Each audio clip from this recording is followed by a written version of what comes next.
Welcome to part 5. We're going to add our character in now. Our character, just like in part 1 when you played the actual game, we need a character to control or automate. We won't actually control this because it's part of a point and click.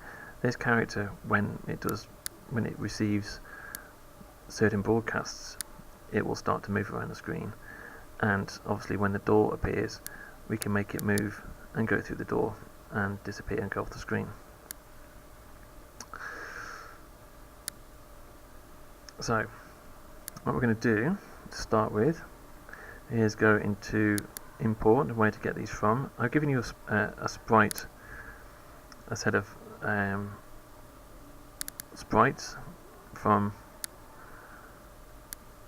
the internet, which did a very simple search. I've got a box here of sprites, several Pokemon sprites. I've got this red boy sprite, and then I've got some sort of ghouls and goblins, depending on what you like. That'll be in the pack. In these though, you'll have to use paint.net and the magic wand tool to cut them out first before you put them into this box, into this folder. Okay, so I've chosen Red Boy 3, double clicked it and popped it in here. Here he is.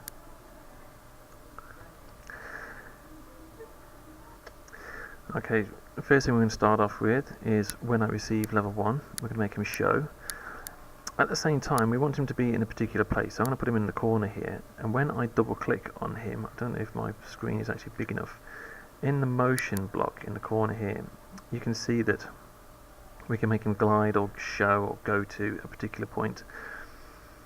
Now then, if I double click on this, it should, if I just move him up, and it should, if you watch this box here where my mouse is now, it says minus 206 and then Y is minus 110. If I double click on this, the computer will change my coordinates to where I want them to be. So I double click this and I say go to here at level 1, go to this position before you show, because if I say show and he's somewhere else, that's the wrong way around, so I want that. Okay, so when I receive level 1, show, go to these coordinates, go to this position and show. As you can see, I've clicked now into the orange one here next to Estamos sprite. What I'm going to do is, while we're telling the story here and we're telling our character what to do, in here we can go and put in another broadcast. So we can make a broadcast and we can call this Red Boy Message 1. So if I call this Red Boy Message 1,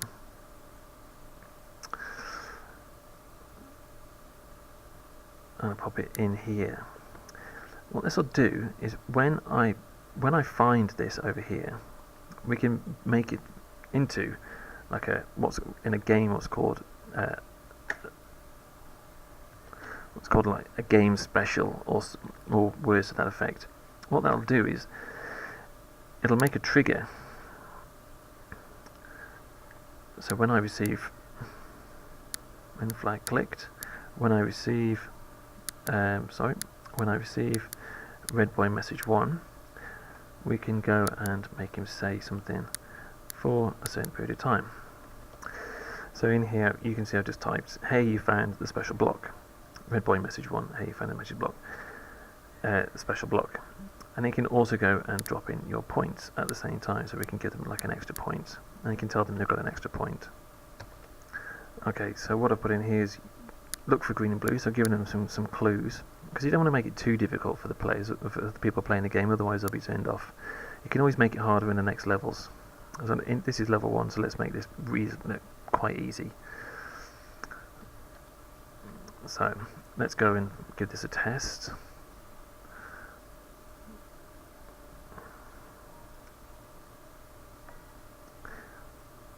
Now you found a special block. Look for green and blue, and you can see my point went up to an extra point there. Now then, what I've put in here is a glide block. because we want Red Boy to go and move around the screen just like they do in Questionnaut. Also, when he goes to the other side of the screen, make sure that at least he's pointing to the center of the screen. So at the moment he's pointing to the right. When he gets over here to the other side, make him point left and turn him around. Okay, so remember, when you want him to move, I'm just going to get this out of the way. So this is the coordinate that he was at. So I'm going to go and double click this, because this is the coordinate that I want him to go to. Remember to double click it and it will change for you automatically. So glide to the other side of the room, the other side of the go to the other side of the screen.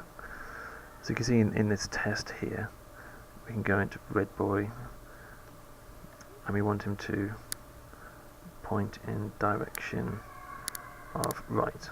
Let's go and double click that so he'll turn around. There we go. When I go onto here and I found a special, hey, you found a special block, my point goes up by 1, and then hopefully if I move this over here, he'll glide for 1 second. It might be a bit fast, so you want it, yeah, he is a bit fast, so let's go and change that to 3 seconds. So I'm going to retest this, go into my block,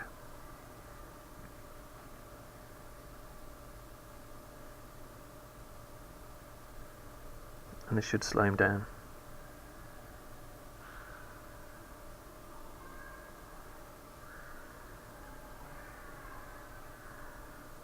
That's better.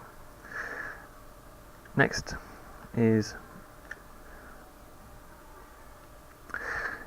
adding some gameplay to level 2, and then from then on you'll have to make your own levels depending on the story that you want. But in the meantime, we're going to go and add some music.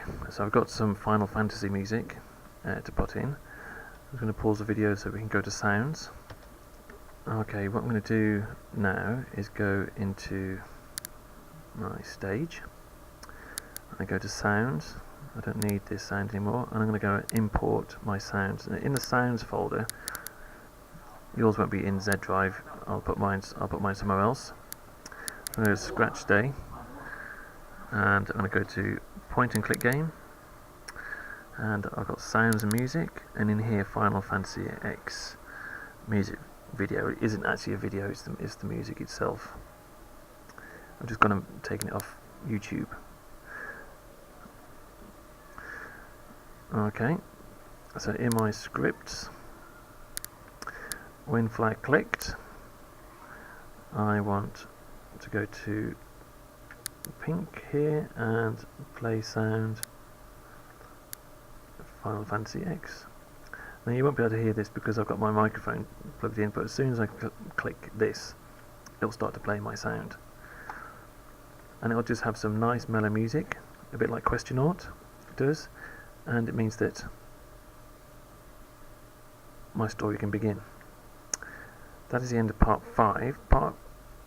The next part, we will start to do a little bit of gameplay and what to do with Red Boy when things like the door appears and where he's got to go and things he's got to say, and then it's up to you to be creative.